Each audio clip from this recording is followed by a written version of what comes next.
vending machine technician. It's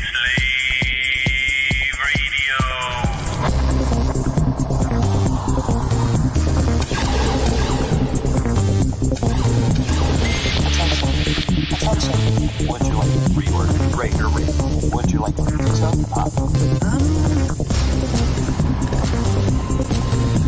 Space can be loaded.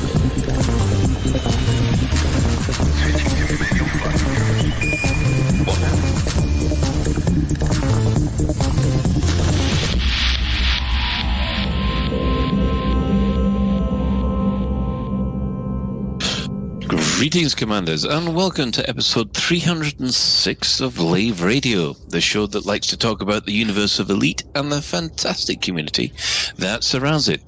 I'm your host, Commander Phoenix to Fire, otherwise known as Colin Ford, Chief Archivist of Lave Station.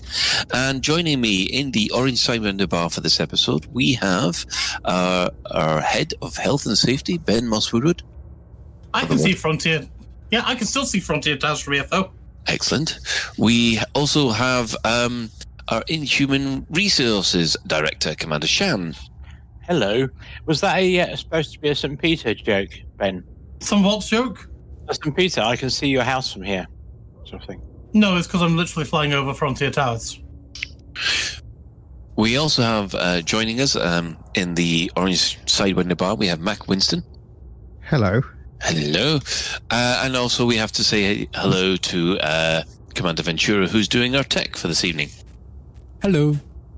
Hello. And Commander Ventura is completely and utterly not related as to why we're 12 minutes late. It was Ben's And fault. that's the truth for a change. And that is completely the truth, isn't it, Norman? You were ready to rock and roll. Oh yeah, as always. And it wasn't certain other issues like servers crashing and software licenses expiring a month before they're meant to expire and things like that. No, well, yeah, I can neither confirm nor deny. So, yeah. Well, we've had the last summer bank holiday, so the nights are now drawing in, so it kind of makes sense us adopting a winter time zone on LaveRadio. Yeah, I must admit it's no, Don't we start an hour later then? Yeah, we're now doing the show in the dark. We are. And then God, we are. We always do this show in the dark, Colin. Yeah, I must admit it's yes, because it's in space. Yeah, if you look outside the Lave State, the Sidewinder Bar, yes, it's dark out there. With just no atmosphere. Outside, there's no kind of atmosphere. To quote Holly, the colour of space's basic colour is black, and the scannerscope, the basic colour of the scannerscope is black. Yeah, so it's hard to see black things. Like grit. Yes. Anyway, moving on from that.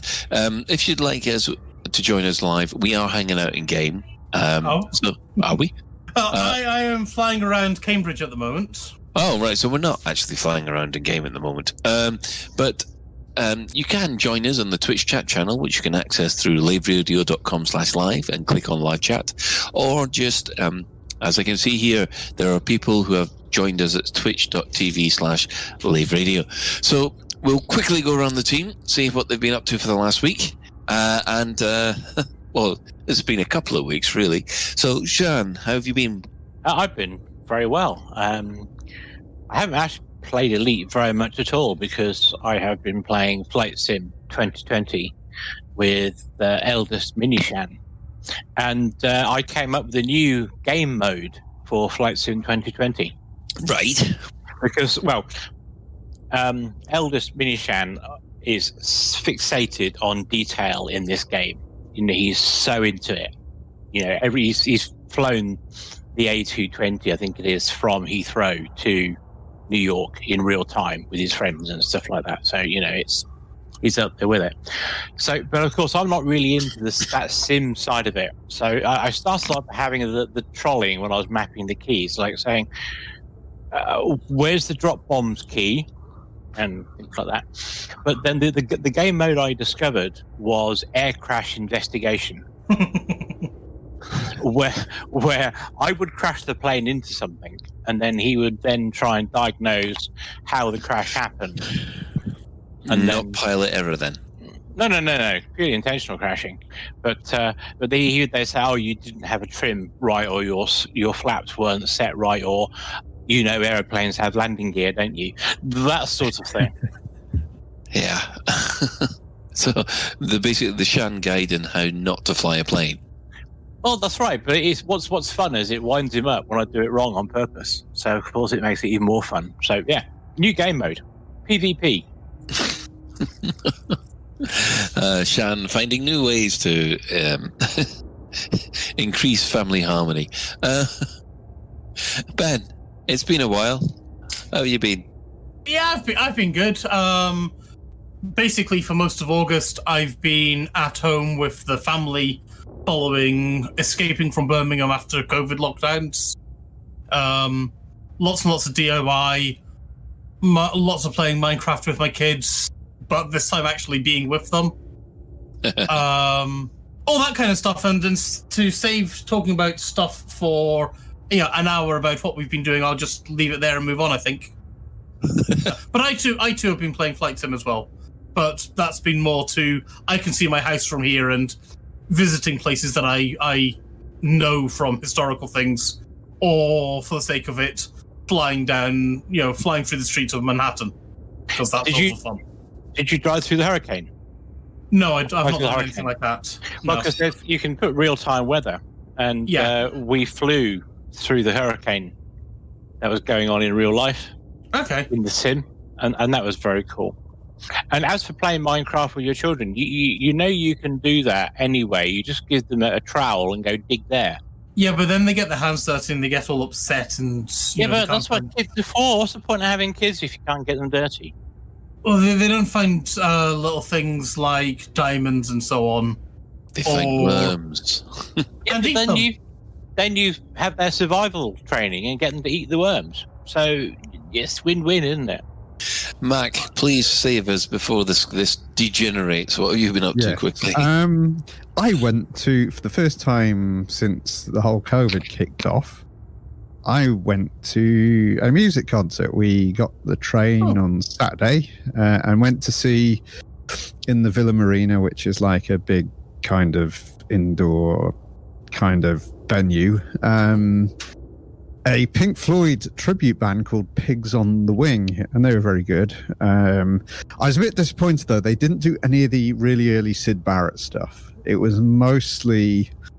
About half of it was the kind of stuff they did from the mid to late 80s onwards. Of course, they did a couple of the old favourites, like Wish You Were Here and all that lot. But I was really hoping they'd slip one of the really early Syd Barrett numbers in, like Bike or...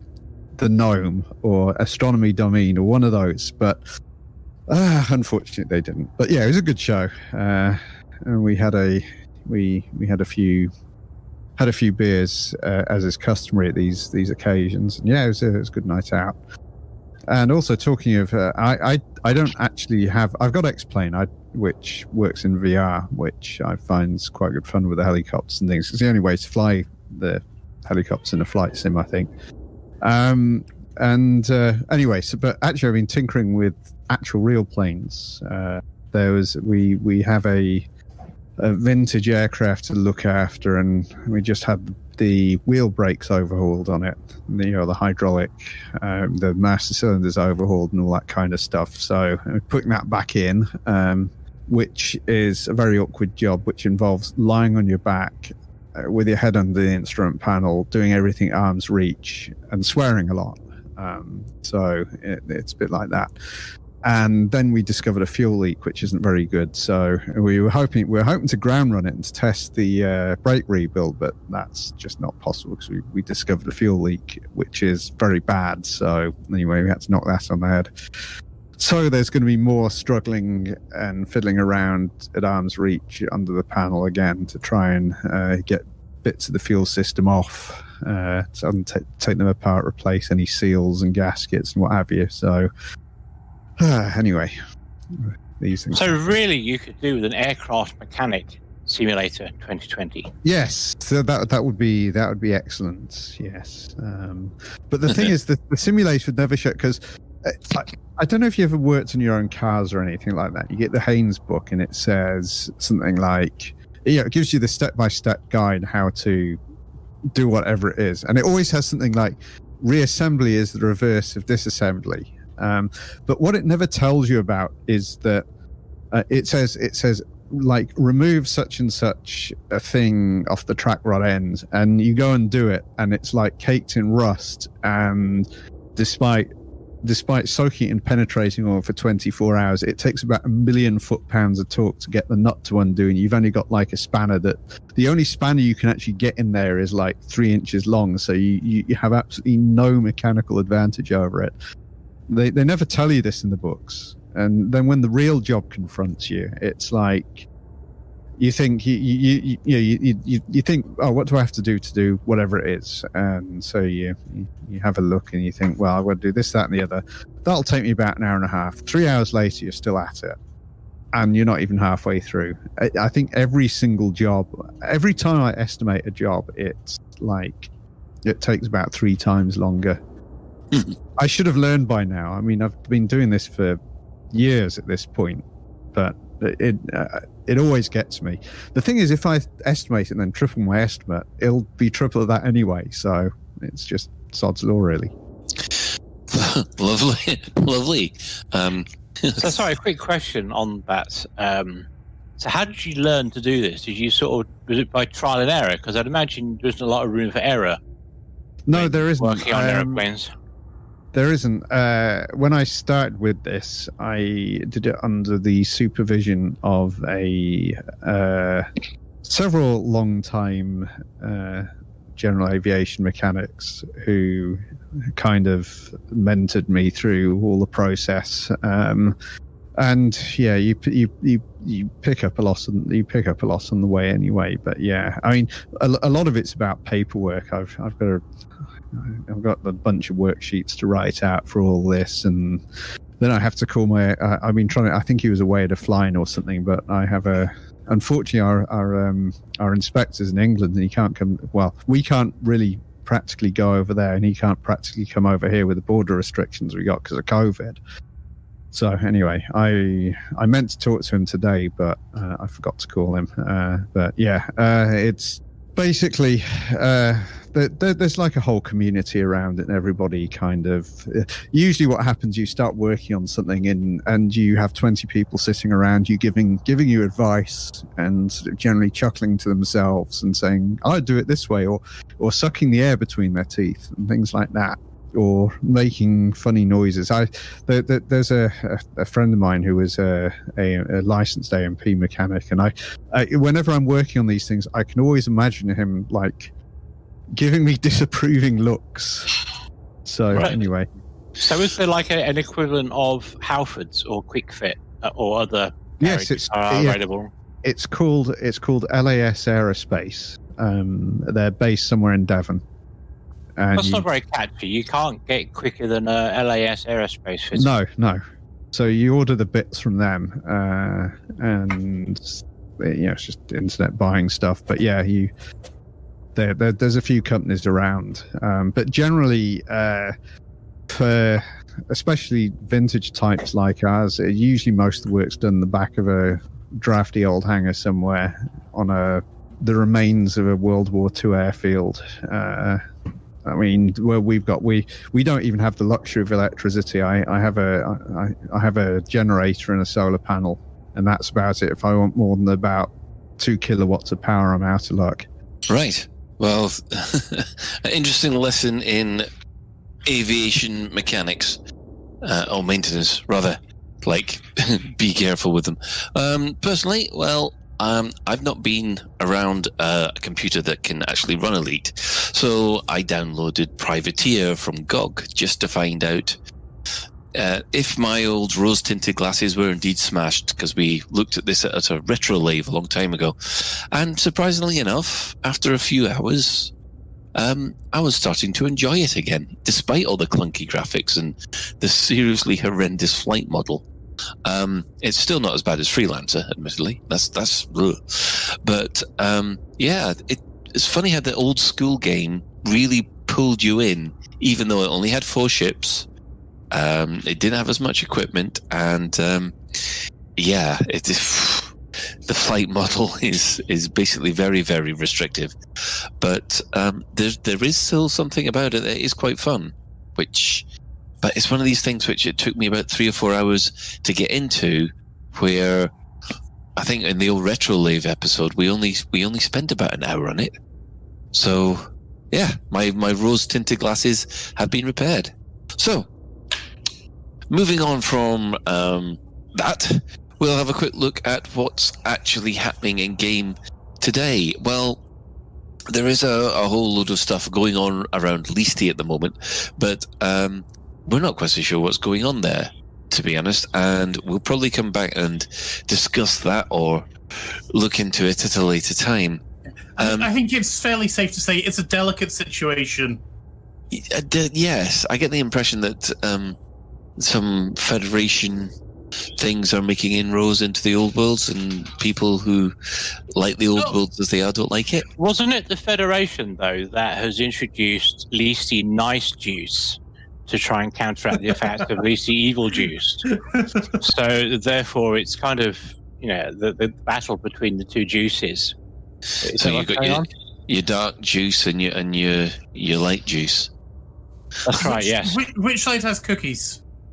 Which side has cookies? Well, that's the point. One might have white chocolate, the other one might have dark chocolate. Oh, no, I'm not going to go there. I'm going to stop now. Okay, I've obviously sort of triggered Ben somehow, and with a perfectly innocent cookie comment, but never mind. No, we just don't want riots or anything like that in Lave. Well, and in other news, the Turning the Wheel movement. Initiative, yeah, is that the best thing to say? Call it the initiative? Experiment. Yeah, experiment is a very good word. Yeah, experiment or movement, but then if I said movement, you would have thought bowel, but never mind. Well, you would have thought bowel. The Dark Wheel have expanded out of Anyanwai, what the heck, into LTT 5455. Immediately upon that expansion, cooldown dropping HR 4979 expanded, as well as it is now above 75% of the whole time. The Dark Wheel landed in 5455 and immediately won their invasion in a sweep of 4-0. Now, they have a game plan in place to take control of 5455 within a week, and we're looking to expand one more time, which should take them to their target system to test the capital of Sol. Kai Zen keeps on coming back to the fact that there are only 6 factions in Sol, so who the heck is supposed to fill the 7th slot, if not the Dark Wheel? So, they're currently shaping up in the 4979 expansion as well, to make sure that it's in the direction of Lave. The next jump after that puts us in the same neighbourhood, so they'll be moving into the old worlds as well. All those numbers and the way you read them out, Colin, reminded me of the football scores, or from the shipping forecast. Yes, it is getting a bit like that, isn't it? It's like Leasty 4, Xeons 0, Rangers 21, Partick Thistle 0. Anyway, I used to think it was Patrick Thistle when I was a kid. No, it's Partick Thistle, mostly because a lot of times they have saved my backside. Well, Partick Thistle, no one actually gives a fuck. Exactly. Which team you support? Partick Thistle? Oh, you're not into football then, on your way. Anyway, so... next week we'll be answering the hate mail we get from Partick Thistle supporters. Or one of them. I think it was Billy Connolly who said he didn't realise for years the team was just called Partick Thistle. He thought it was called Partick Thistle 0.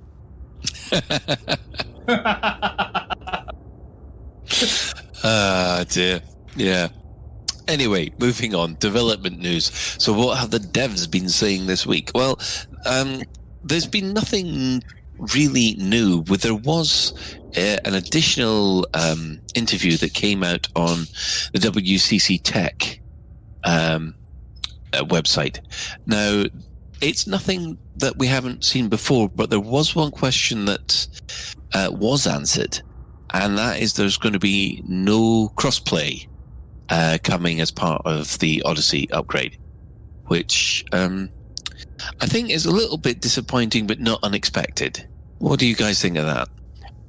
Yeah, I think I'd agree with that. I mean, I do feel that changing the code base and there's talk about refactoring the code base and cleaning up legacy code would have been a very good way for Frontier to introduce crossplay mechanics. And if they don't do it now, we'll probably never get it, to be honest. Well, I wouldn't say that. I mean, they said that. Never, but yeah, they said that about No Man's Sky, and it just came out of nowhere. Yeah, but if you're busy refactoring everything, then refactoring all the network code while you're in the middle of it makes a lot of sense to me. But hey, what do I know? Yeah, that's network code. There's something that's making me shudder. Yeah. Sean, Mac, any thoughts on? Yeah, I kind of agree with what you said. Really, it's slightly disappointing, but not surprising. I'm just wondering, because for many years the reason for no crossplay was laid at the foot of Sony and Microsoft. There have been a number of titles now that do support crossplay. So I'm just kind of wondering how much of that is Sony straight Microsoft and how much is the way the game is coded. Yeah, and it's interesting that because, I mean, I must admit, when No Man's Sky said, oh, by the way, we've done crossplay out of nowhere, and when EA have announced that the new Star Wars Squadrons thing, which I'm really, really looking forward to, that's going to have crossplay in it as well. I just thought, then perhaps Frontier might follow suit, but no, they've definitely hit the nail on the head, and that one said no crossplay on this one. And interestingly, because you might prefer the number, because Frontier said no Xbox X and no PS5 at the moment, then that would rule out crossplay for the foreseeable future. Because if they were going to support Xbox X and PS5, you would think they would build crossplay into it, because obviously that's the thing they want to do. But yeah, there are no new consoles being scheduled. Probably means that's that for crossplay. Yeah. It's a bit unfortunate, because basically I know there's plenty of Xbox and PS4 players out there that I would just love to murder, just to prove a point. Well, that is the point, though, isn't it? Though, one of the reasons why people didn't want crossplay for Elite was because of the perceived disparity between players on console controllers and players with keyboard and mice or HOTAS. Yeah, it does. Yeah. But, I mean, I must admit, they have said before, you can definitely tell the people that fly with a HOTAS and people who fly with a gamepad, because basically people with they've got much more control over the ship with the HOTAS, and of course it's a whole nother ball game if you've managed to master the mouse and keyboard, which is, I mean, some of the flight assist off maneuvers with the mouse and keyboard I've seen people use. I'm just, my jaw's on the floor and just impressed and glad that I'm not going up against them.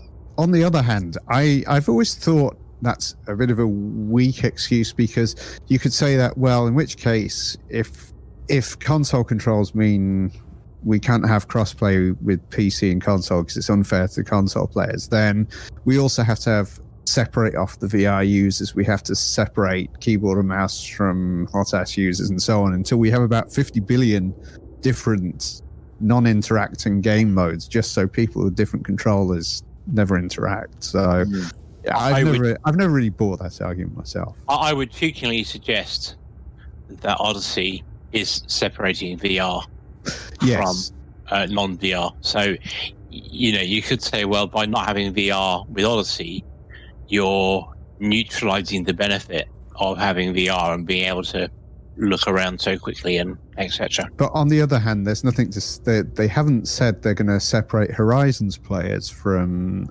except for the moment where you step out of your ship and that's whether if you've got a Horizons player and an Odyssey player in the space, just like Horizons in the base game, I'm assuming they'll be able to see each other. Well, actually, that's one thing that's never really been asked, has it? And they've never said, and they've never confirmed the fact that. I mean, when you look at the infrastructure, you make the assumption that they've all got to be playing this in the same area, and an Odyssey player will be in the same instance as a Horizons player, and a base game player in space, and maybe even flying around barren planets, but not. They haven't actually said that's going to happen, or have I missed that? I don't recall reading anything like that, Colin. Yeah, I just had this horrible feeling that perhaps Odyssey is that far advanced than the other two game modes that they can't share the same instance. I sincerely hope that is not the case. I mean, I sincerely hope that the planetary rendering stuff gets backported into Horizons and the base game, to be honest, because the base game looks the way it is because for years they had to support machines which didn't support compute shaders, but now absolutely everything that runs Elite supports compute shaders. There's no real reason for that separation. So the only difference really between the base game and Horizons now should be that when you hit an exclusion zone for a landable planet if you're in the base game, and if you're in Horizons you go into glide. Yeah. Okay. I think we'll probably go into most of these the articles a little bit more because at a later point, because we need to get Ben's opinion on this. This can turn into almost the Ben show really later. But for the moment, we'll quickly move on to the newsletter. We do have. They did hit newsletter 300. And there were two highlights to this newsletter. First of all, for those of you who got it, you got a free code, which will give you a ASP skin. It's a long time since they've been handing out free ASP skins, and anybody else seen this ASP skin? What do they think of it? Not in game yet. No. I still am not receiving Elite Dangerous newsletters, despite subscribing to them about 10 times. I went off and checked my emails today just to see, the number of times I've said, I want to receive the Elite Dangerous newsletter. And I've got about 10 things saying, Dear Ben, congratulations and thank you very much for subscribing to the Elite Dangerous newsletter. And 0 saying, Dear Ben, you're not subscribed to the Elite Dangerous newsletter anymore. Yet, despite going on to the place to sign up, or by entering my email into the do you want to subscribe thing. So because you can manage the subscription through your account on this Frontier store as well, if I remember correctly. Mm-hmm. And then you can say, I want to hear about all these different things. Or you can say, I would like to subscribe to your newsletter. Here's my email. But despite doing both of those things, I still don't get any bloody emails. And when I go and check the store for a week or so, I went off and I resubscribed to the Elite Dangerous newsletter again today, and when I went off and checked it again, I still said I'm subscribed.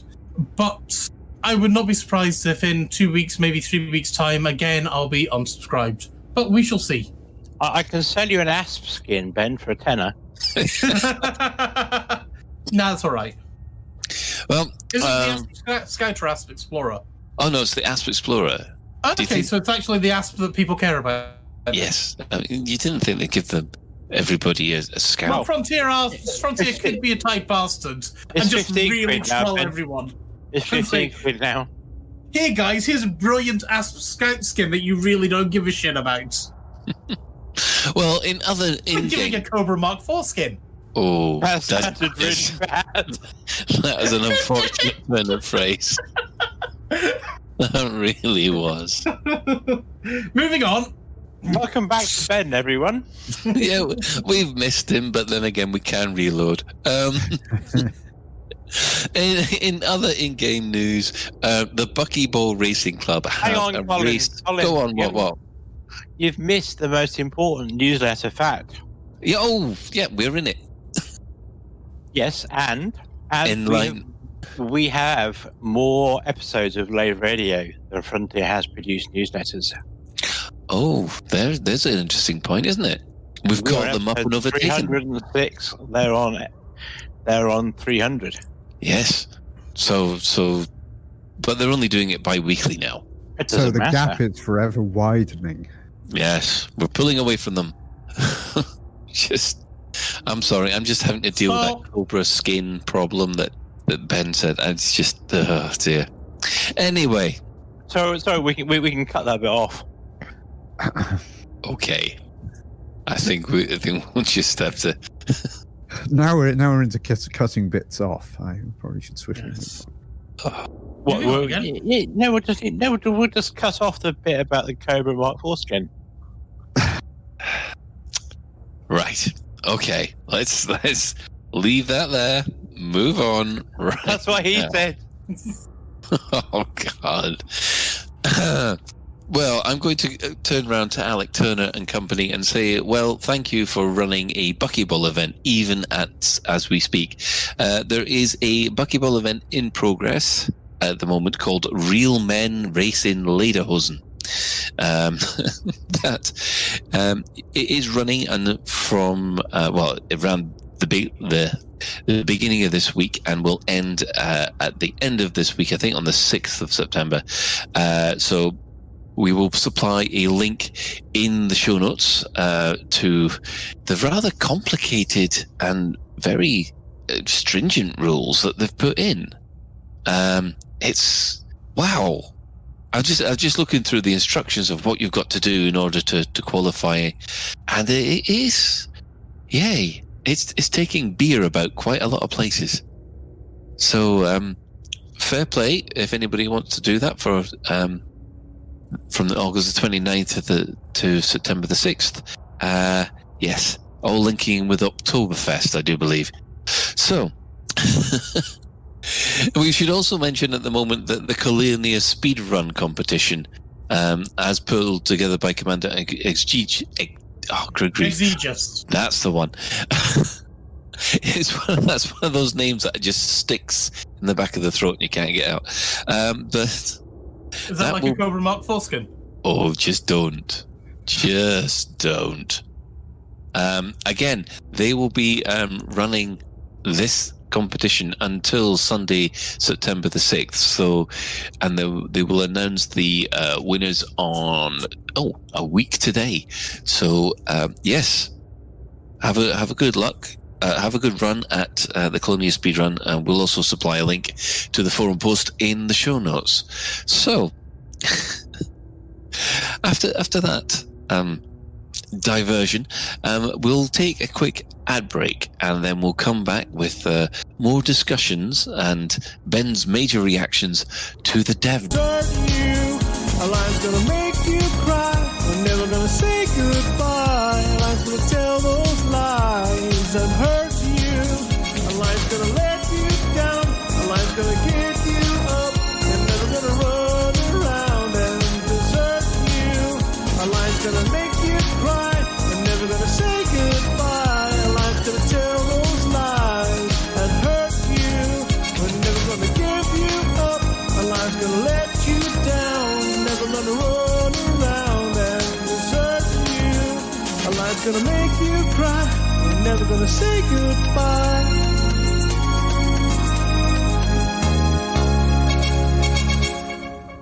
And welcome back. And I can only apologize for any damage that has been done to your ears during that break. As the Teletubbies would say, again.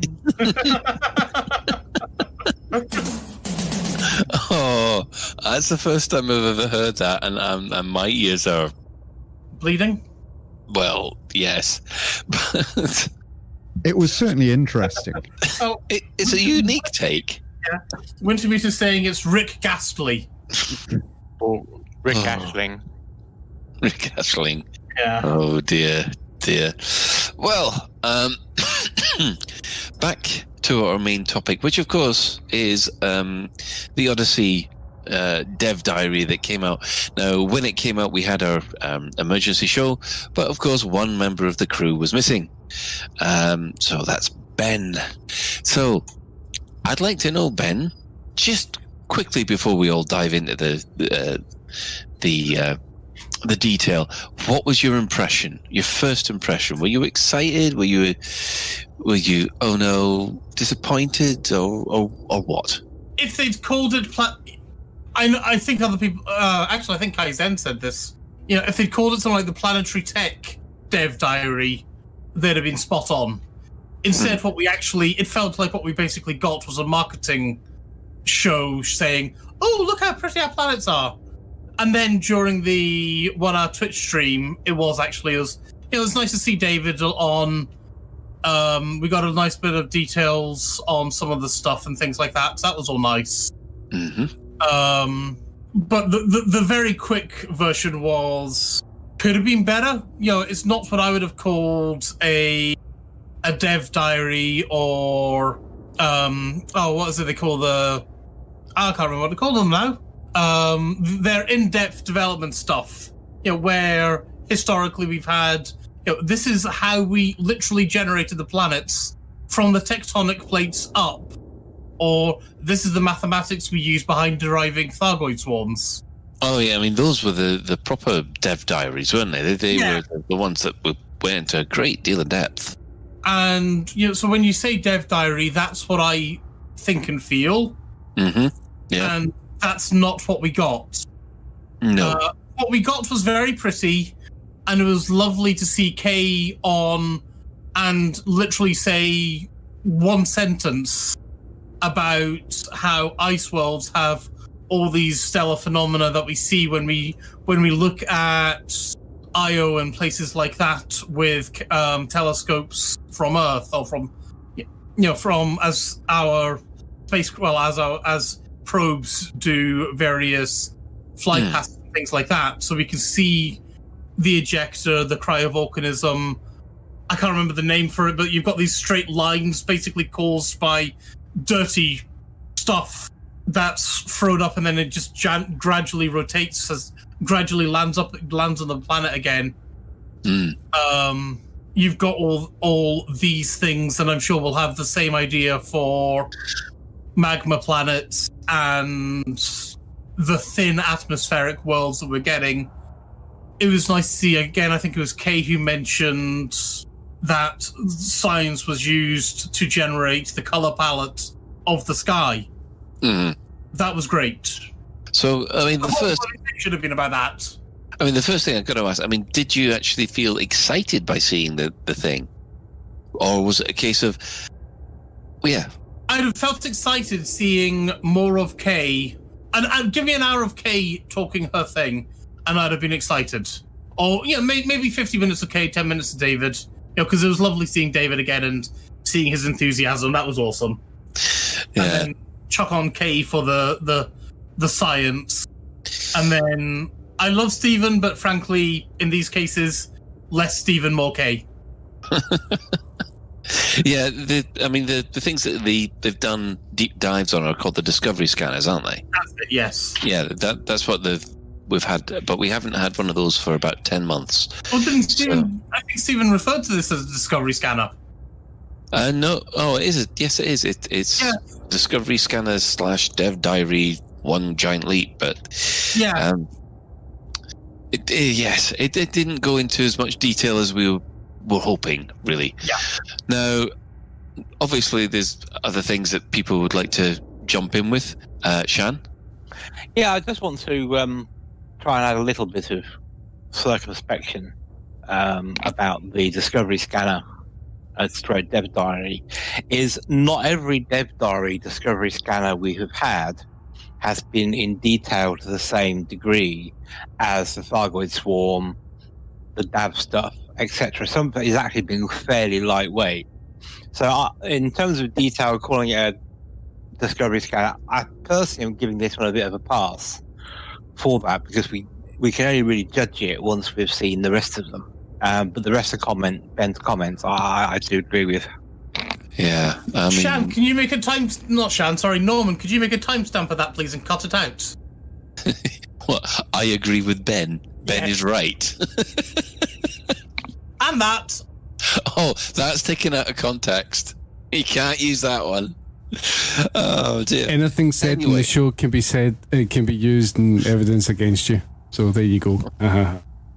Yes, as I am constantly reminded by what you play at the end of every episode you edit. Thank you. Anyway, moving on quickly there. I mean, there is one thing that I know that you're quite upset about, and that is the this capturing the Neil Armstrong moment. How are they going to manage that transition, Ben? Have I been cut off here? No, he's still dreaming about Cold War 4. No, no. I need to hit my mute button a bit harder next time. We need to see how they're going to do the transition between getting out of your seat, and then trotting off to the back of your cabin, and walking down the stairs. Mm. If it's a fade to black, and all of a sudden you're at the base of your ship, that's not a Neil Armstrong moment. No, it's not. Getting out of my ship, opening the hatch, letting the ladder slide down, walking down the steps. That's a Neil Armstrong moment. I want that to be simulating the gravity of whatever planet we're in, so that Damn right. the first splat. You go up and landing on an 8G world, we shouldn't be able to walk, for example. I would love that kind of mechanics. Yeah, or if you have like the jumping down the steps, you just like one jump and then suddenly accelerate and you switch. That'd be hilarious. Yeah, if you could actually, we'll see what we get. I would accept, but I'd be upset about getting press F to leave your seat and walk downstairs, and then you see your commander getting out of the seat, toddling off, and then walking down. So you'd at least see it, but I wouldn't want it. Would you want it to be a mini game then, Ben, or would you want a cutscene? It's not a mini game. It's I'm getting out of my seat and I'm walking to the exit. I'm opening the airlock and I'm climbing down the ladder. Well, there is a way. No, they that's can do me this. doing it manually.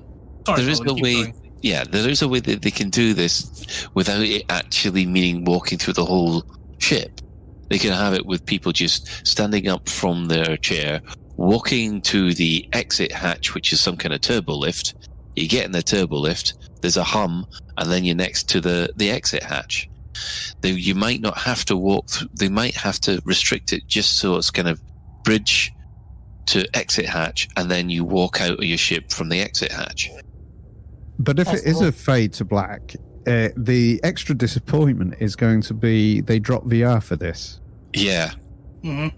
Them dropping VR suggests to me there is at least the possibility it might not be a fade to black.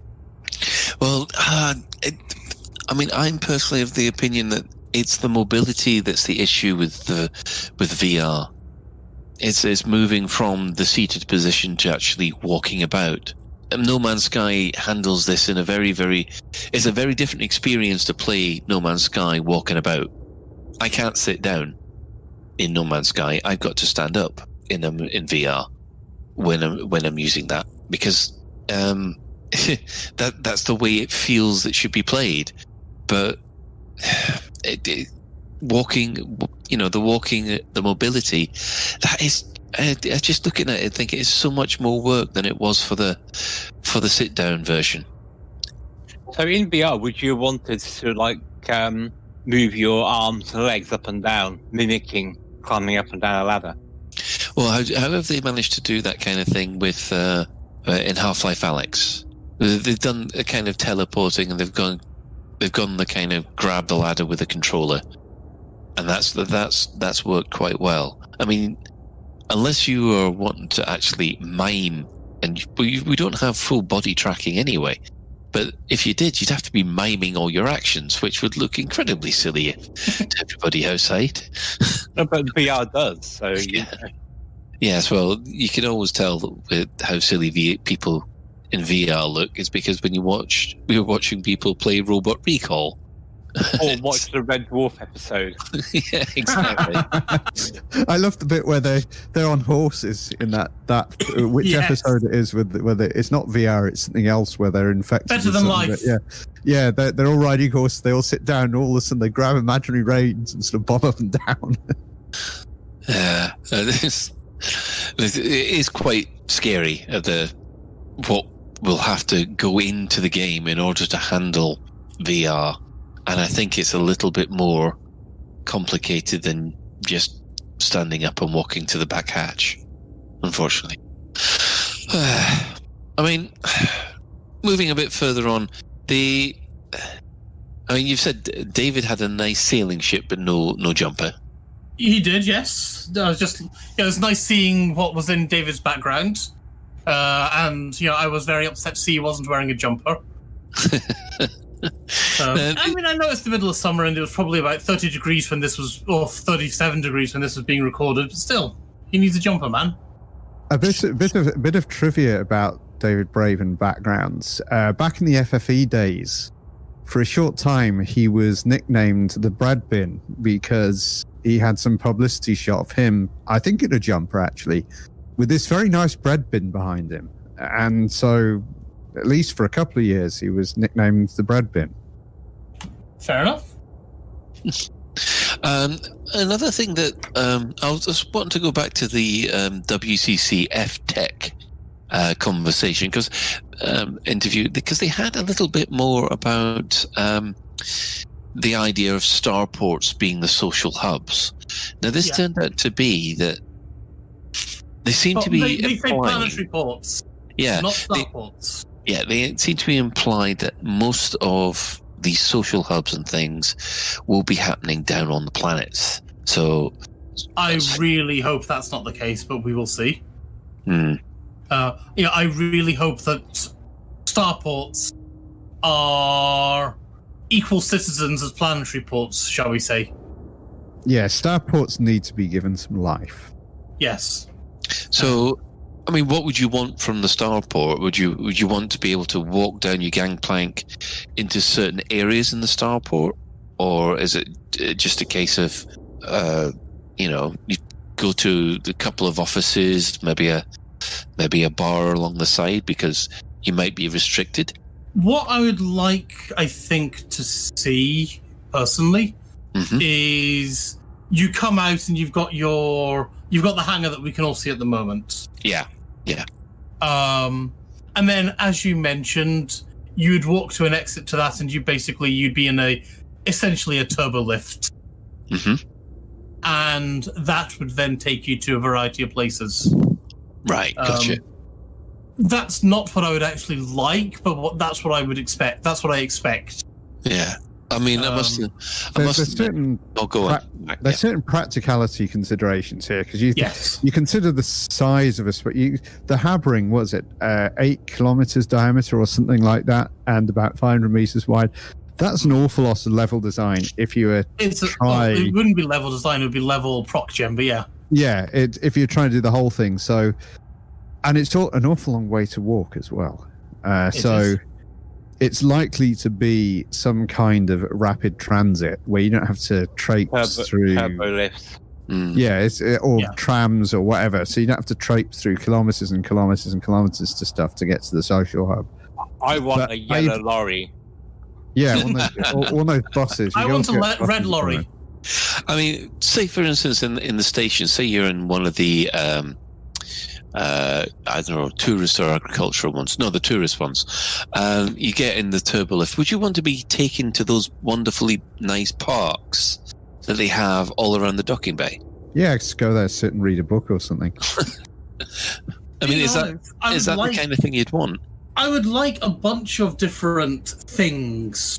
We need our CD down below section, essentially. Yeah. You need your fancy residential. Well, you need your fancy commercial district. You need your slightly shittier commercial district. That's where the Alliance people can go, and I would imagine I go into somewhere where Guatemala is, and it's all light, shiny whiteness everywhere, and it's just oh my god, I can't it's like I can't see anything. It's a then shame. Sorry, man. It's the same for walking around the spaceship showrooms that you see in some stations, don't you? You can, so you say that the good admire we were like going into a Mercedes or BMW or a Lexus, thing like that, and I don't know. And then you go into a Lada's dealer to see your Lakons or something. Yeah, something like that. I mean, one of the things I only noticed once I was putting the VR rig on, actually, is I docked at an Imperial outpost.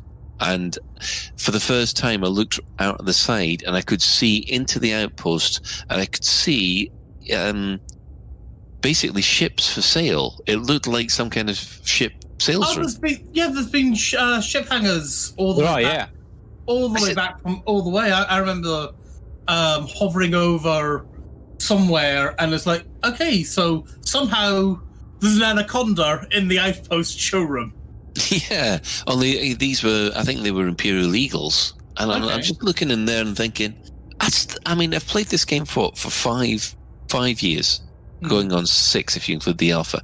And that's the first time I ever noticed that. And just my jaw went. Yeah.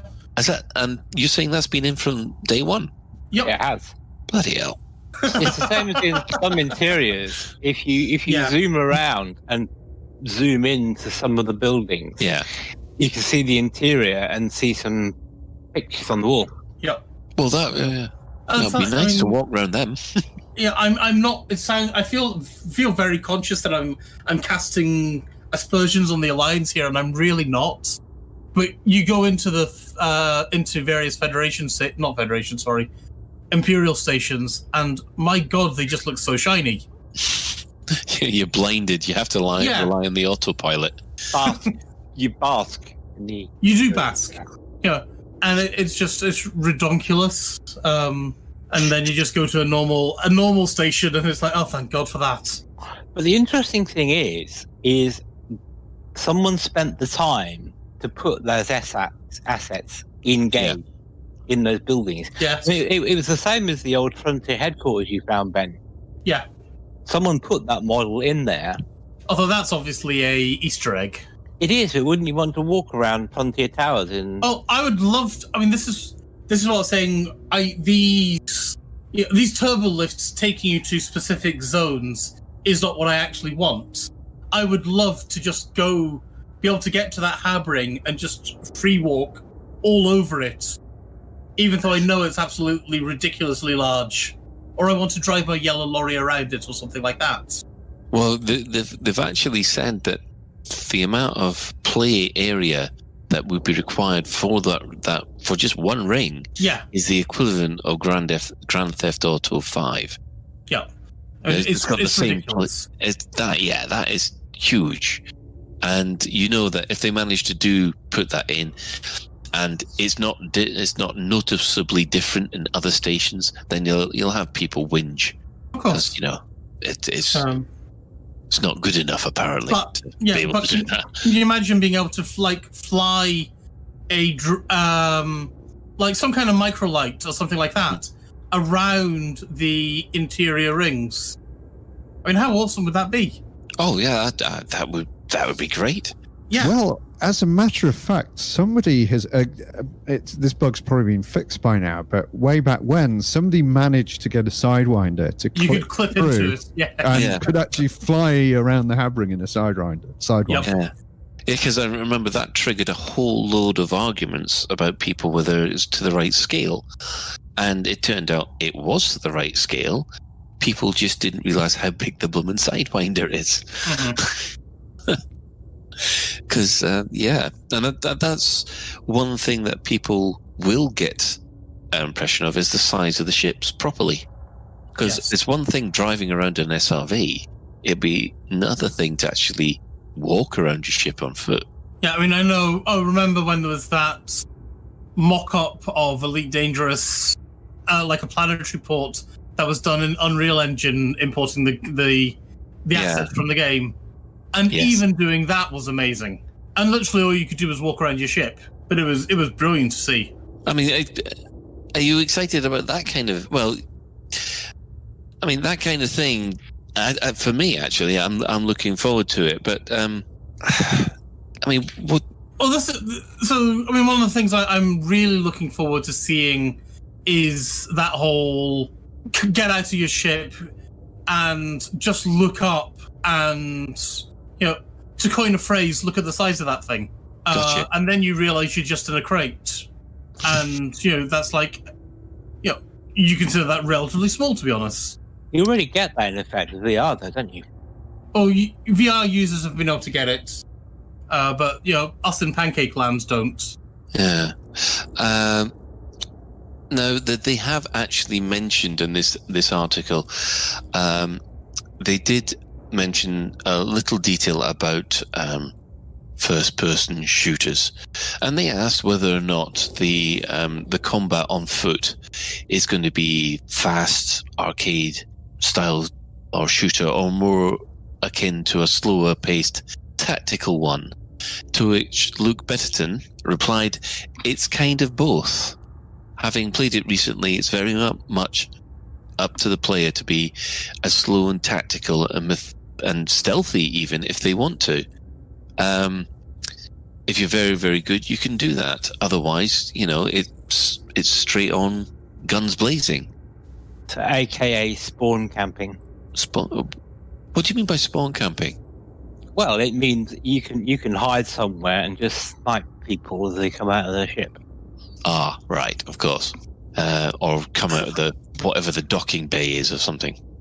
Sorry, can I just interject for a second here? I've just seen flying cars in New York. Flying cars in New York? Flying cars in New York. Oh, they not got the They're following a bridge and they're not following it correctly. Oh, right, I see. Yes. Yes. San Francisco. Anyway, I'll let you move on from there. I thought you said flying cows in New York. I did. I thought you said flying cows for a minute. It's not flying pigs. Nope, no flying pigs. Yeah. So I'm not sure personally whether I want the FPS side of it. If I wanted to play it, or do you mean the entire walking around experience? No, the pew pew side of it. Because if I wanted an FPS that's competitive, etc., I wouldn't play Elite. I'd play something else that is specifically designed to be an FPS. Yeah, I mean, one of the things that they're talking about here is that you will be able to operate at all levels of the game, so that you will be able to have people flying ships, people driving SRVs, and people running around on foot rather. So, some kind of team. Yeah, but so what's stopping me fitting my Class 4 plasma accelerator? Yeah. And hovering outside of the docking port where people are running, and just using it to evaporate all the players. Probably the very big guns that the docking port have, which will blow you into oblivion in a single shot. There are places. Yeah, but there are places in game where you can fire outside of the range of the guns and be completely immune to that.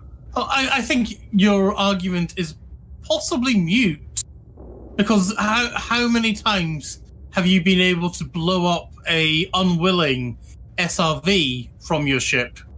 Loads. Yeah, I know it's from doable. 5 kilometers away. Yeah, loads. You use plasma accelerators. They got a huge splash damage. So you can be within 1.5 kilometers of them, and they'll get really badly damaged if you hit them with a Class 4. Well, it's I'm going to have to test this theory, because the other thing is the plasma accelerators are quite slow. I mean, the actual, I wouldn't call it missile, the projectile, the plasma, the glowing ball of purple death is quite slow moving. Sure, but you can find other people's ships. You can find so there are places you can just hover and black people, because I've done it in SRVs. Yeah. When they're in SRVs, you can just see the slightest movement of a pixel and go bang. And because their travel time is slower than that of the plasma accelerator, you'll get them. Now imagine that on a person without the protection of an SRV.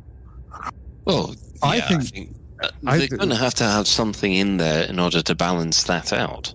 And what if they want this thing to work, surely. Cover mechanics? And talking about SRVs, you could run someone over with your SRV. You could. I would like Or you that, could yes. run yourself over with your own SRV, possibly, if you forget to set the parking brake. One of my favourite things, actually, that I did in Elite Encounters was playing whack-a-mole with a spaceship. So basically, you're standing on a landing bay, and if somebody goes splat, splat, splat, splat, splat with their shields, what happens to you? I think that would be absolutely hilarious. And it was hilarious when we did it in Elite Encounters. One of the things I would want to try, though, Ben or Colin, I don't mind which of you help me.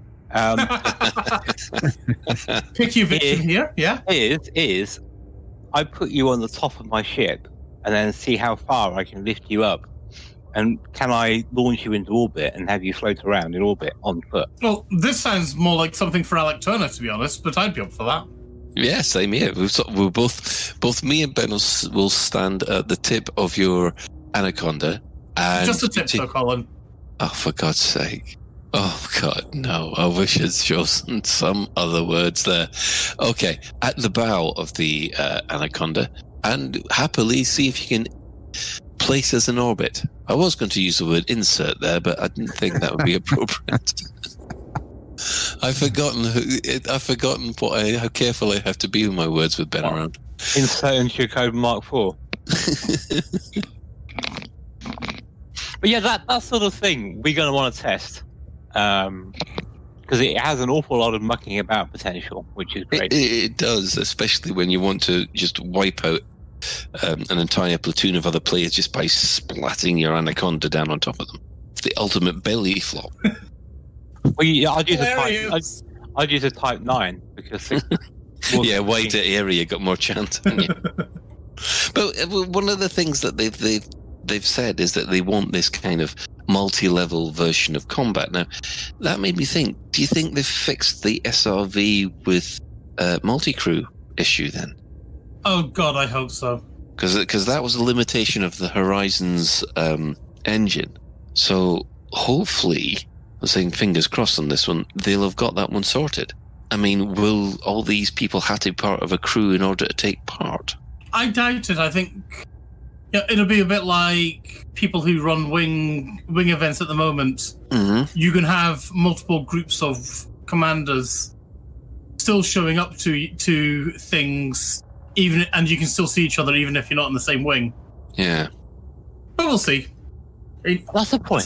If you're in the same wing, sorry, Ben, would friendly fire be turned off for out of I doubt it. It's not. Friendly fire is not turned off for if you're in the same wing with someone else just now. So why would it be turned off for shooting a gun at somebody? You're just thinking of the trolling possibilities now, aren't you, Shan? No. Me? That's what Shan does. I resent that accusation, Colin. You resemble. You resemble. Yeah. I mean, just a quick thought about the field sampler. What did you guys think to the sort of what we were referring to it as the Dyson tool? Other podcasts, Card Frequency, they don't like it at all. They think it looks like something out of an English pleasure dungeon. We're gonna get a skin for this tool. I think we'll get multiple skins for the tool. More than 3 and less than 5. Colin. I actually, so was it Darren? I think it was, said something that I have a hope that we're going to almost get a mini game for this. Mm-hmm. Let me just find. I scribbled the quote down somewhere. So yeah, Darren mentions fine tuning the field sampler. Mm-hmm. I love the idea of being able to maybe focus in on what you're wanting and then zero in and then applying the right amount of energy or force or whatever you want to say to capture it without ruining it or something. As opposed to certain other games where it's like, just go here and you suck everything up with your giant Dyson. Oh, you mean like the deep core mining? You've got to have the right amount of the right amount of explosives in order to get the best value out of it. So it'll be A bit like that, yes. Yeah, that's not bad. It's not a bad idea. Yeah, I prefer that as opposed to just point and shoot. The sort of mini game I wouldn't want is, do you remember lock picking in Skyrim? Oh God. Yeah. And that sort of thing. I don't really want to twiddle knobs until I get a right frequency. Yeah, a bit like the FFS scanner. I'm not really keen on the FFS scanner mechanic. I don't really want to see that. Well, I'm going to bring in a couple of things from the chat room. Actually, we've had Prime Gaming and the Winter Mute. They've both said the Neil Armstrong moment is that when you realise you've only got 10 seconds of fuel left and you have to land right now, because famously that's all the Lunar module had. In other words, we've got Jonathan Teatime. He's there saying they need to start revealing a lot more and answering questions, because the information vacuum is being filled by a narrative that's more about what's missing from Odyssey than what's actually in it. And that's a very, very good point. I think that's... Yeah, again, just looking through the chat, there was a comment, I think it's by Jonathan Teatime as well, actually, who says it's also worth considering that if you have a small arm capable of killing a skimmer, it's going to be able to one-shot a player or a whole group of players. It's just I don't think we have in our mind just how powerful the weaponry is on board our ships. No, but then again, it is that at this moment in time we're not really aware of that, because we still think they're a lot smaller than they actually are. I'll blow up some other players' SRVs to have a good test of them. Yeah. Commander Miggles, he says, as a counterpoint, do you really want to spend every minute, every time you land on a planet and have to go walking about? And I think that's a fair comment. I mean, that goes back to what Suverine was saying before. Suverine was saying that as long as you still have the same menu system when you land at the port, it should be fine, because that means you don't have to go walking away to do exactly the same functions that are on the board. Well, I'm going to completely agree with that, yeah. There was a quote in one of the magazine articles, or back on the forum, please excuse me, I can't remember where I saw it, but basically they talked about, about being the NPCs in the bases and having protection around them. So you can go in and do a Skyrim and murder every single quest NPC or whatever. So I can see there in some areas that are protected. Now, whether they'll have like a god bubble, I mean, you just can't shoot them no matter what you use. Whether they'll have a super duper security that'll blow you out of the sky if you can.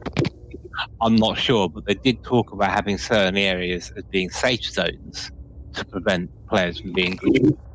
Yeah, I mean, Volatile Cake comes up with a similar point. They say walking on planet opens a massive can of worms regarding to combat. PvE and PvE may be deeply abusable, or the devs will have to make some balancing reconciliations that will diminish the realism of Elite.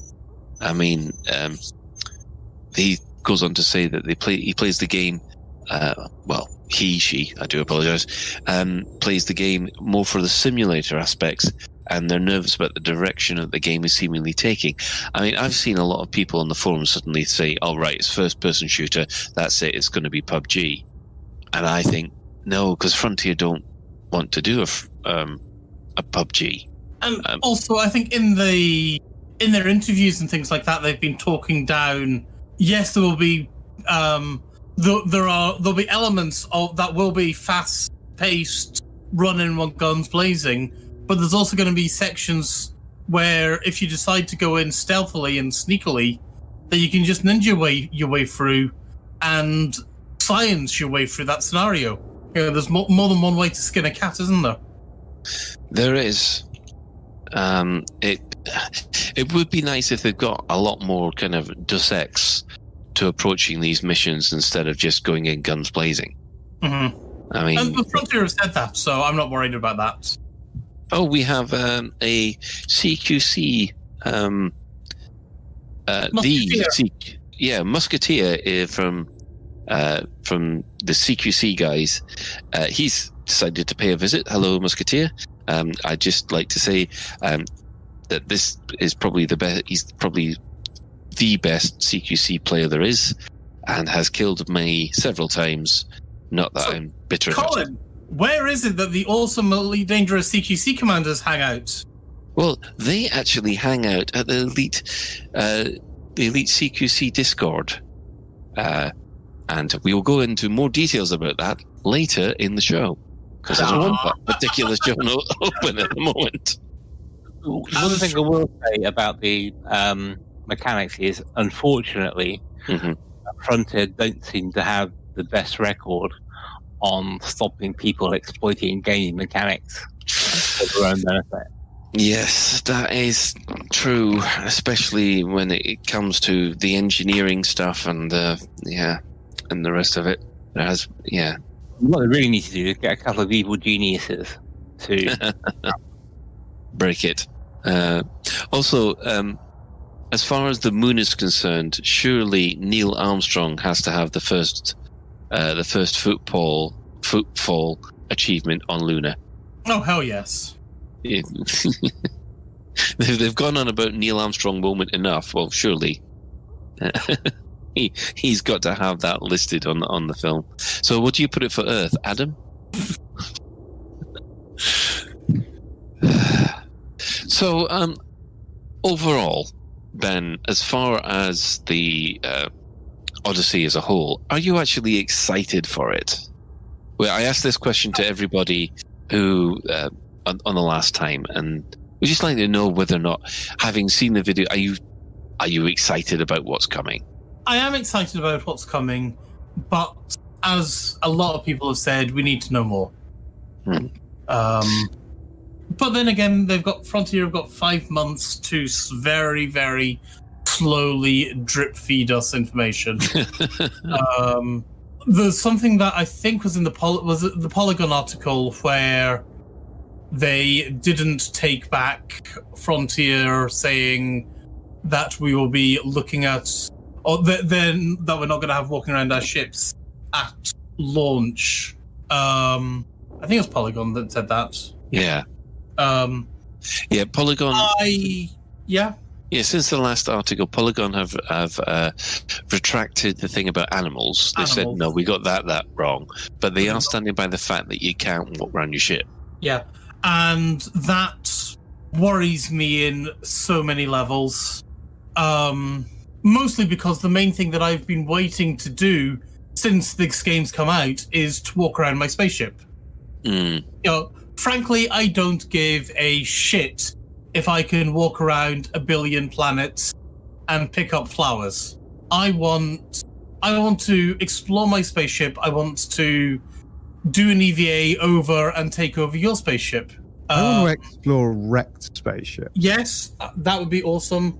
I want EVAs and all that kind of stuff. I'm not... don't get me wrong, what we've seen looks interesting. And I like that we've got science to show us the planets and things like that.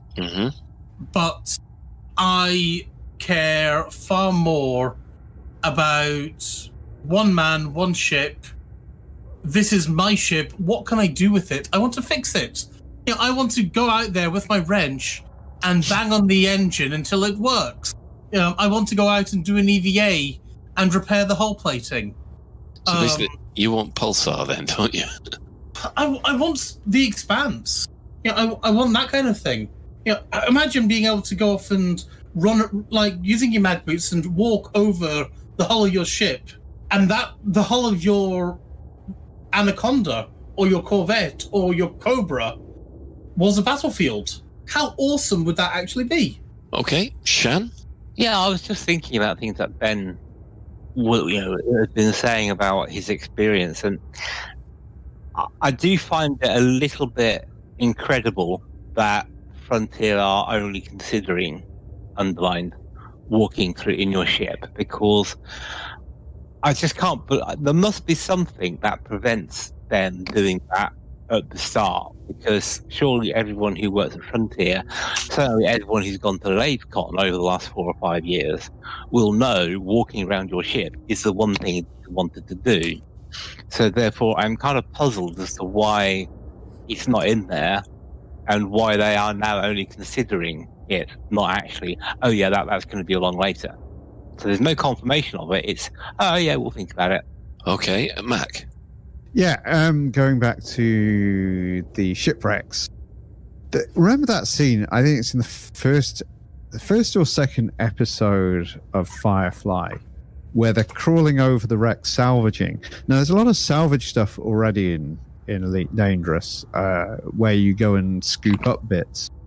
But imagine how much cooler it'd be if you could actually board one of these dead anacondas or whatever and rifle through its remains and sort of find the floating corpses of the dead crew and all that kind of stuff, and sort of go to the safe and try and find the gemstones or whatever, or try and salvage whatever engineering materials you want out this dead ship.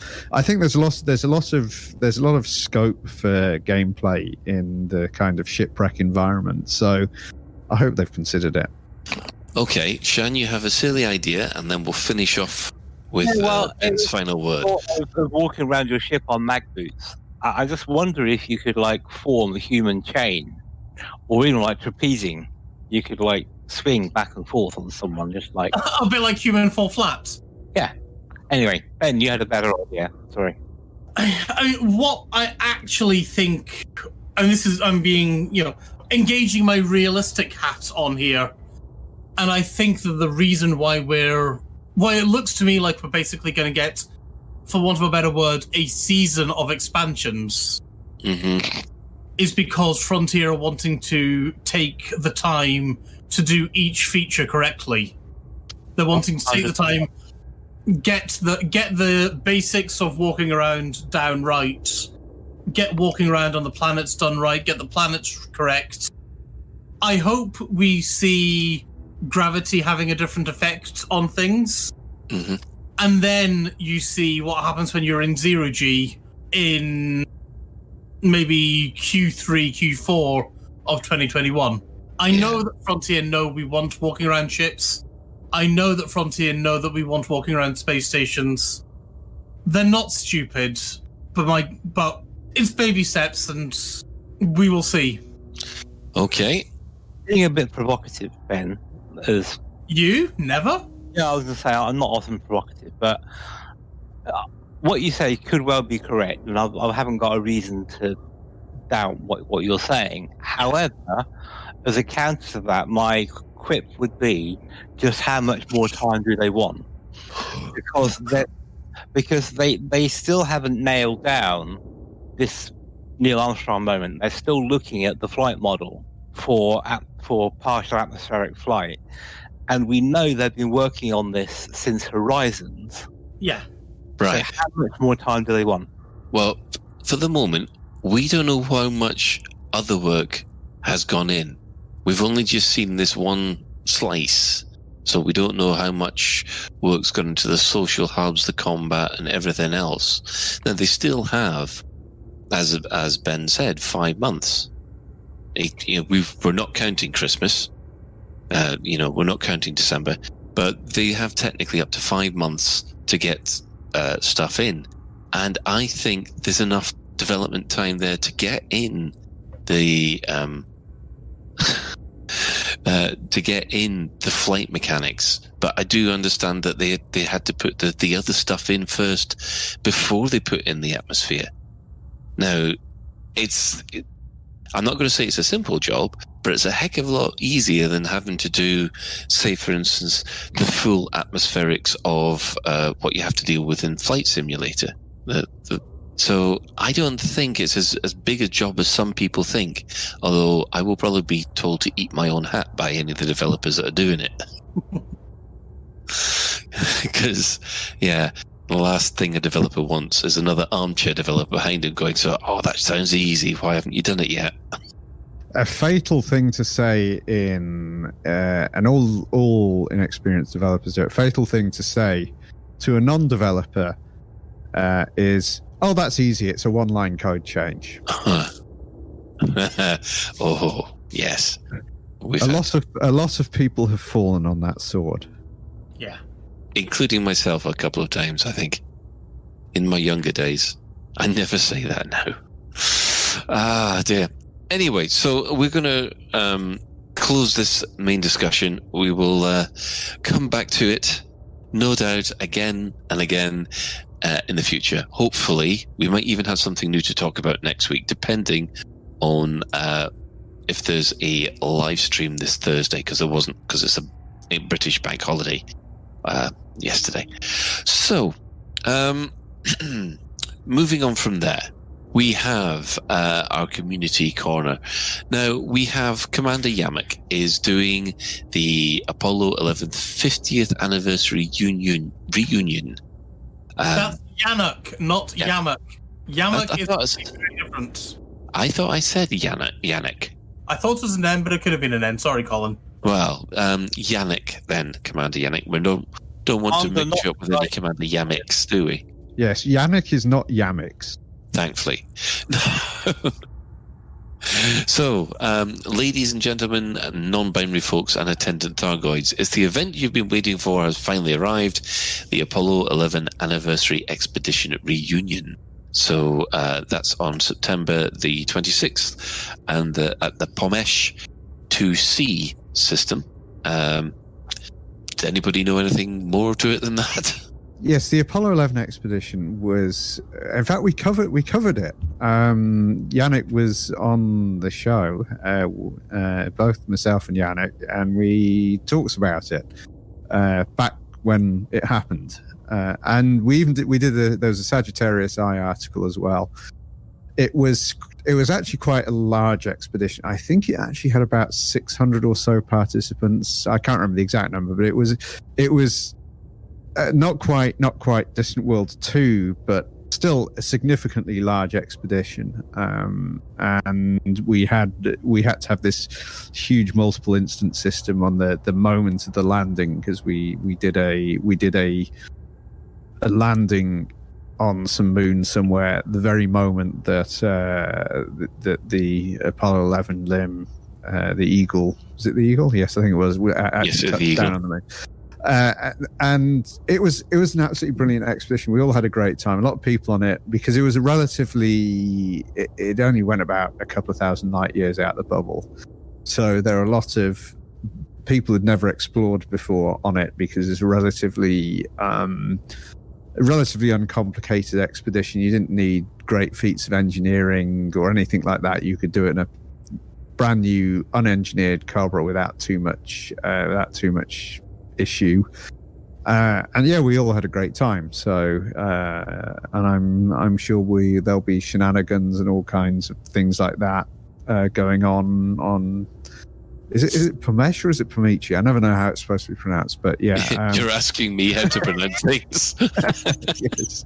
But yeah, I'm sure it'll be a great time. So yeah, be there or be square. Yeah. So actually, I think I might pop down to there just to see what happens. Now, at the moment, Commander Stroud has. Alan Stroud has gone and created a couple of YouTube videos about how he's finding getting back into the game. Ben, have we had any luck getting them up on YouTube yet? No, I am waiting. Technically, they're up on YouTube, but they're private. Right. I'm waiting for blurb from Alan to insert into it, give it a proper name, because at the moment it's just called something like Alan LaveRadio Episode 1 or something like that. Maybe it should be the Stroud Struggles.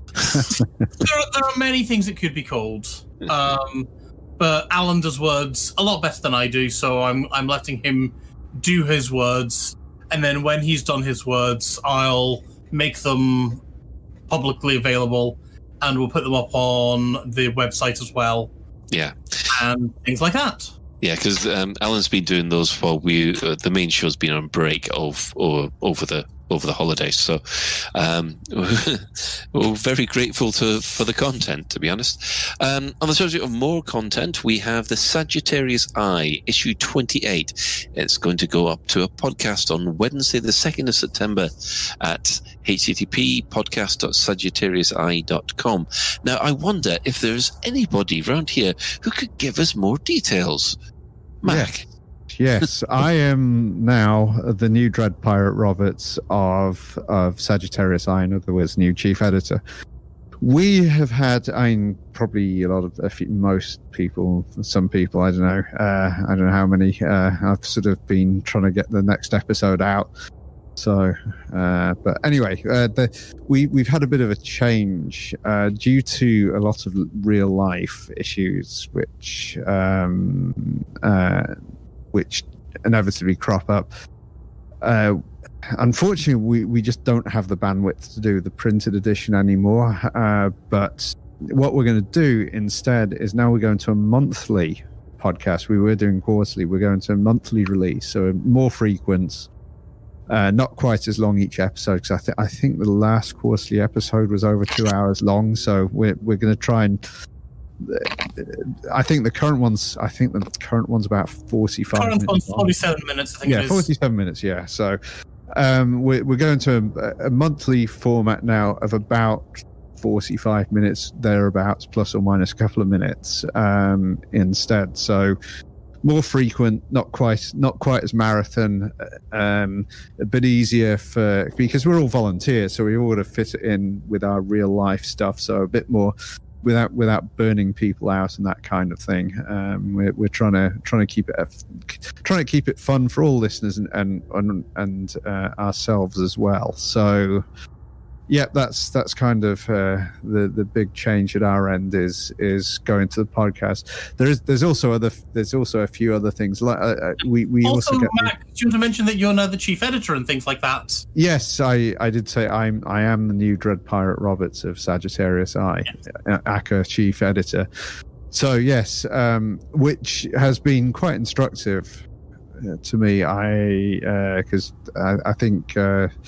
Well, Sovereign was as most people probably know, was our previous chief editor. And anyway, he handed over the reins to me, and I'm just trying to get settled in. So we got the first one out of the way under my chief editorship, which will be this one. And we're going to, our release date will now be what we're aiming for is the first Wednesday of each month. So just a regular schedule like that. So the first one will be tomorrow, Wednesday the 2nd of September, and so hopefully people will listen to that and enjoy it. We actually noticed there's been a steady growth in the podcast listenership, and I quite like it I like it as a format, because I always like leafing, even before I wasn't involved with the magazine. I like leafing through it, but I could never find the time to kind of just sit down and read all the articles. But the podcast is something you can listen to while you play Elite or drive your car or whatever. So I think it's a very good format for this kind of thing. So yeah, that's basically it. That's the big change, and that's how it's going on from now on. However, I'll never say never again. If we do get enough people and time permits, we may consider again the printed edition, probably after the Odyssey launch, when there's more content, because we are still kind of in a content drought, I feel, with Elite Dangerous. There's, apart from the Odyssey sneak peeks, which aren't really, because if you don't know, if you never listened to the Sagile podcast or read it before, it's all done strictly in universe. So it's not our place to talk about like dev diaries and things like that, because that's not in universe. So it's actually set as a bit like Galnet that once was. We're 100% in universe. So we talk all the articles are written from the perspective of it's 3306 right now. It's September 3306, and this is what's happening in the galaxy today. This is some of the stuff that's going on and that kind of thing. So and so hit us up. We're on all the the usual podcasting platforms that probably the same. Probably Ben knows best which one. I can never remember which one. It's certainly on Spotify because that's where we're on Spotify. We're on everything. Yeah, basically. and also the website. You can download an MP3 from the website and do it that way as well. So. And the audio is edited by Peter Wotherspoon, so you can expect the same very high standards as he does for the Galnet News Digest, which will be following this show very shortly. Indeed. Well, moving on from there, Canon are doing a filmmaking contest that expires this Thursday and the 3rd of September. It's still open, and the prize is a very nice dihydrogen monoxide Canon containment flask. You can go to https canon.science/news/gnosis competition. So we'll supply a link in the show notes if you need. In addition, the Burpit also dives into snippets from the interviews that haven't been mentioned by FDev so far. Again, we'll put a link to the latest Burpit in the show notes. And finally, Elite Week has interviewed Elite Product Manager Al Hibbard for their 33rd episode. Al makes some interesting comments on his take on the lore and the story in Elite Dangerous, the community setting the narrative, and that FDev are working on story things behind closed doors, which should excite the community very, very soon. So actually, it's funny you should mention that, because Suverine put out a narrative, a very large and very heartfelt post about the lack of narrative and lore that's happening in the game on the forums this week, which has got a lot of traction. So hopefully that might go a little way to alleviate some of the issues. I don't know if have you had a chance to listen to the interview that Sky did? I haven't yet. It's on my. It's a very good interview. Just over an hour long. Al makes nice Babylon 5 references and things like that as well. Oh, he's gone up in my estimation already. Was it some? I'm sure they're talking. There's Babylon 5 references in there. There's Expanse, there's Firefly references. All the good stuff. But he is majorly in favor of story, majorly into the community-driven storylines. Mm-hmm. So, things, I think as a citation he used when Hudson Orbital was blockaded and things like that. But you could also go in and say, like, the Louvre Wars, the Lave Wars. Yeah. What's happening just now in Leasty. Blizzard is asking, I will give Blizzard a link to that right now, but also this links will all be in the show notes, obviously. Yeah. And I think it's interesting and exciting to say that Frontier are going to be talking about things very soon, and we shall see. Yes, but it is a question of how soon is very soon, because it seems like it's been very soon or soon for quite a while. Soon TM. Mike looks soon. It's like, well, I think Blizzard's trademarked soon. Blizzard Entertainment with well, certainly from my point of view, with stuff from StarCraft 2. Yeah. Right.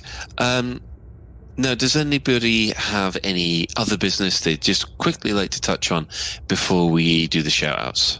No, I think I'm good. Nope. Okay, then. Right, our shout-outs are a little different this week. First of all, of course, our sister station, Hutton Orbital Radio. It broadcasts on a Thursday at 8:30 British Summer Time, probably for not much longer. And you can... British Summer Time, I mean, not Hutton Radio, just before anybody... Just keep digging, Colin! Just before anybody starts panicking. You can tune into them at tv.forthemug.com, or if you just want the audio, they're at radio.forthemug.com. They will be for the mugging for quite some time in the future. Please ignore this. For the discerning commander that likes to be shot down by Musketeer, or in other words, likes a bit of CQC action, you can check out the CQC Discord at discord.me/Elite Dangerous CQC. That's all one word. We do have to thank Commander Card's son, Excellent Timothy Zahn reference there, for his thread on the forums, which was a bit of an ego boost to all of us, who said that this is the only, of all the commentators he's come across, that our show was the only one that looked at the Dev Diary with a balanced view, which led to some very nice comments, and we were very, very appreciative of every single one of them, to be honest. We'd also like to thank everybody who's chipped in on the Twitch chat so far on the show. Thank you for joining us. And of course, as aforementioned, we do have a Galnet news following this by the wonderful Commander Witherspoon. But that is it for another episode of LaveRadio. If you'd like to get in touch with the show, you can email info@laveradio.com, hit us up at facebook.com/laveradio, tweet us at laveradio. You can join our Discord server by going to discord.io/laveradio. We also have a TeamSpeak server where commanders come to hang out and chat, and they find that at teamspeak.laveradio.com. Do get in touch if you have any questions or if there's anything you'd like us to discuss in a future episode. Lave Radio is recorded live on a Tuesday evening at 8:30 British Summer Time and streamed out at laveradio.com/live. So thanks to Mac, thanks to Shan, thanks to Ben, and special thanks to today's specialist Commander Ventura. But until next time, commanders, fly safe. But if you can't do that, fly dangerous. I'm assuming we're muted now.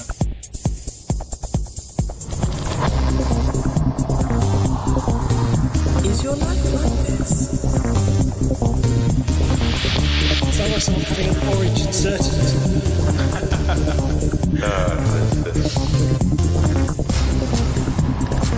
You need a safe word. Space can be done.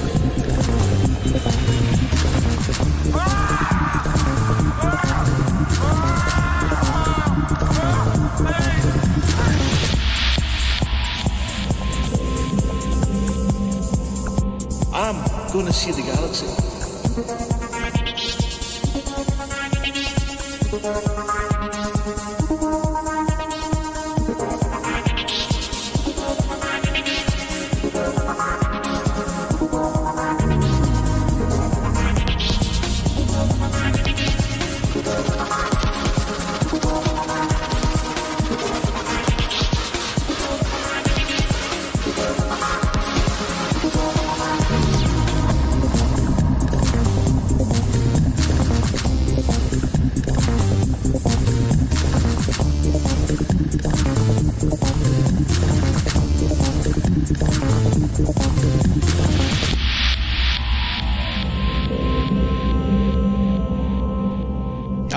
Damn it.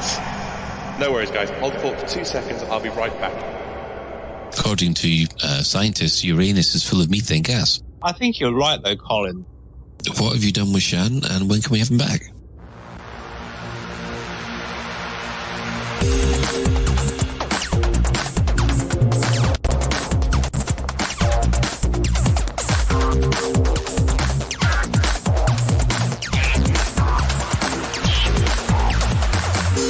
Galnet News Digest, 1st of September 3306. We read the news so you don't have to.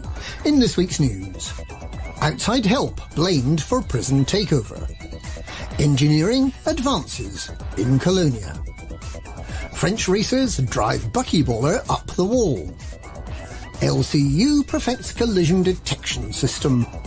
Celebrating the newsletter. Outside help blamed for prison takeover. The prisoners have taken over the operation of the Eagle Sector Secure Facility following a year-long campaign of disobedience. The facility, in the Eagle Sector IR-W D1-102 system, a neighbouring system to the Eagle's landing staging post, is the destination for commanders who are caught committing crimes on their way out to Colonia. Prison stations are normally kept stable by a regular flow of exploration data that funds the operation. However, repeated lockdowns over the past 12 months have meant that the supply of lucrative data has dried up. and it is strongly suspected that the inmates had outside help to run so-called passenger missions of secretive visitors to and from the prison. Following a large-scale breakout on the 28th of August, the system is now in a state of anarchy, with the prison wardens locked up and the prison run by inmates for inmates. The Colonia Council maintains a presence, but is unable to intervene. The inmates are reported to be happy.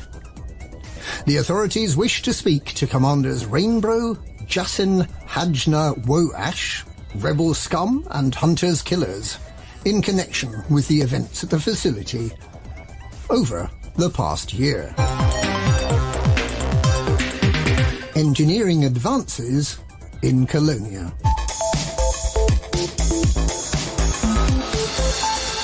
Commanders in Colonia, including those belonging to the Nameless faction, have achieved another milestone in getting engineers local to Colonia capable of achieving the very best results. It takes time for engineers to gain the experience necessary to craft higher-level modifications. Commanders can help by using them. The more they practice their art, the better the engineers become.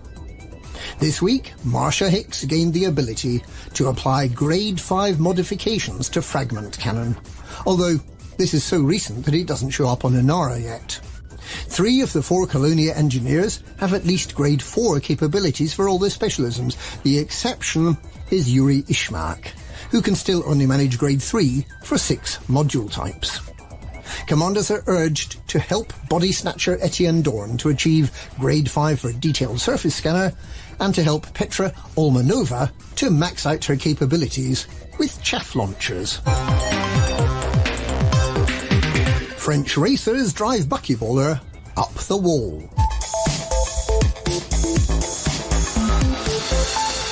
A group of racers have come up with a plan to stop Commanders Shay Blackwood, Alec Turner and Sanderling from winning every race. The method is to hold the races entirely in French.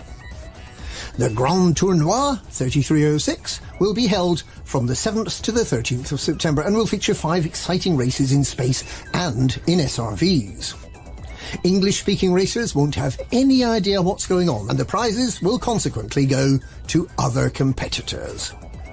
In unrelated news, Commander Turner has been seen driving his SRV up a vertical wall. Using a method perfected by Commander Black Maze of the Elite Racers, Commander Turner demonstrates that if you tip the SRV back more than 90 degrees, the thrusters push you against a vertical surface and give you enough grip to climb slowly up.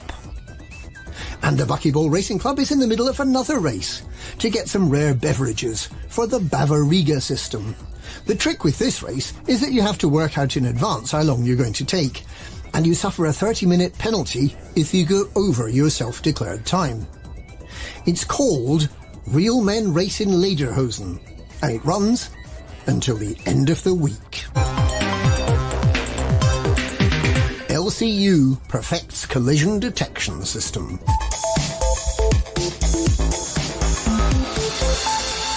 Commander LCU Noful Like-One of Canon Interstellar claims to have developed a system for identifying well in advance when moons and planets will collide. He demonstrated his system this week, correctly identifying that moons 1A and 1B in the Sinuf WH-FC0 system would collide at 1 a.m. galactic time on the 31st of August. These moons, in fact, collide every 8 days and 1 hour, so the next collision will be in the early morning of 8th of September. As the system is less than 1,100 light-years from Sol, it is likely to become a popular tourist attraction. Commander LCU Noful Like-One is currently missing, after his SRV became engulfed in crashing planets. This is not expected to have any significant impact on his research. Celebrating the newsletter.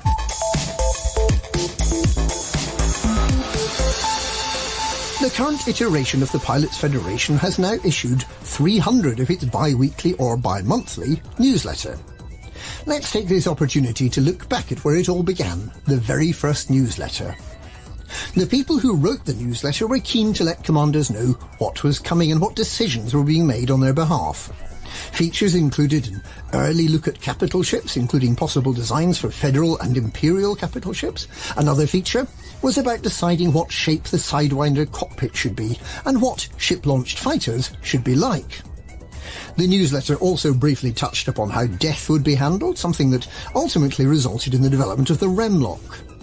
And there was a commitment to making sure that commanders were kept informed of the history of the galaxy and kept up to date with current events. So it was just like one of the modern newsletters, but without a free Asp Explorer paint job. In related news, one of the Pilots Federation member liaison team, Bruce Garrido, said last week that he was aware that the current lack of information coming from Galnet is causing concern in the rank and file of the organisation, and that he and other member relation managers have been campaigning to have Galnet reinstated. He would, he said, love to give us all the news that Galnet will resume publication.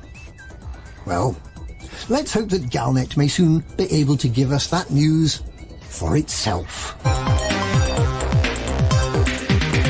And that's this week's Galnet News. Galnet News, we read the news so you don't have to.